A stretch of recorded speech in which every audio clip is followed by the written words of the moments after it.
Penguin Audiobooks presents Light from Heaven by Jan Karon.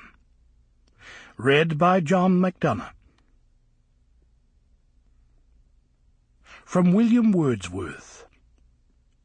If thou indeed derive thy light from heaven, then to the measure of that heaven-born light shine, poet, in thy place, and be content. Chapter 1. A Winter Eden.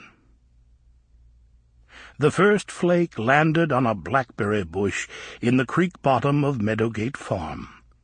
In the frozen hour before dawn, others found their mark on the mossy roof of the smokehouse, in a grove of laurel by the northwest pasture, on the handle of a hoe left propped against the garden fence.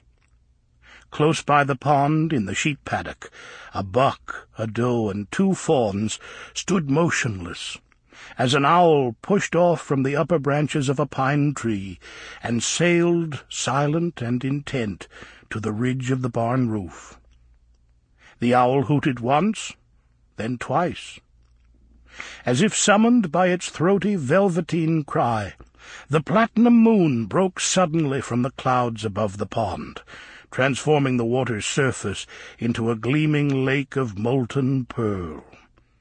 Then clouds sailed again over the face of the moon, and in the bitter darkness snowflakes fell thick and fast, swirling as in a shaken globe. It was 12 minutes after 6 o'clock when a grey light rose above the brow of Hogback Mountain, exposing an imprint of tractor tires that linked Meadowgate's hay barn to the cow pasture and sheep paddock. The imprint of work boots and dog paws were also traceable along the driveway to the barn, and back to the door of the farmhouse, where smoke puffed from the chimney and lamplight shone behind the kitchen windows. From the tulip poplar at the northeast corner to the steel stake at the southwest, all 130 acres of Meadowgate Farm lay under a powdery blanket of March snow. Cynthia Kavanagh stood in the warmth of the farmhouse kitchen in a chenille robe, and gazed out to the hushed landscape. "It makes everything innocent again," she said. "A winter Eden." At the pine table, Father Timothy Kavanagh leafed through his quote journal until he found the record he'd jotted down. "Unbelievable. We've had snow 1, 2, 3, 4... This is the 5th time since Christmas Eve. Snow, snow, and more snow.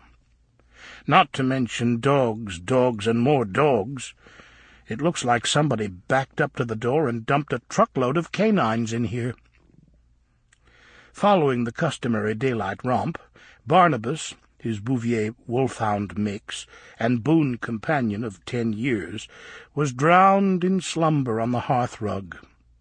Buckwheat, an English foxhound grown long in the tooth, had draped herself over the arm of the sofa.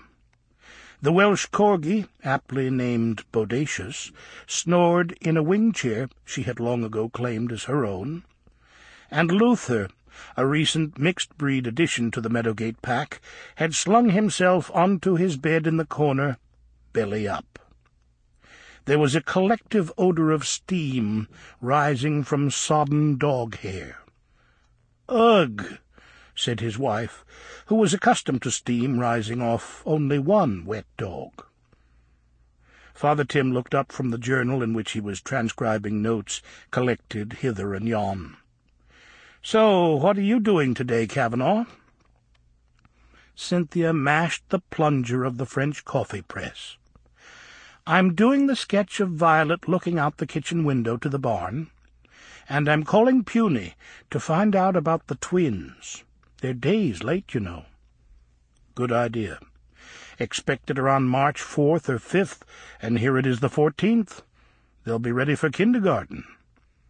"And you must run to Mitford with the shopping list for Dooley's homecoming dinner tomorrow." "Consider it done." Sample complete. Ready to continue?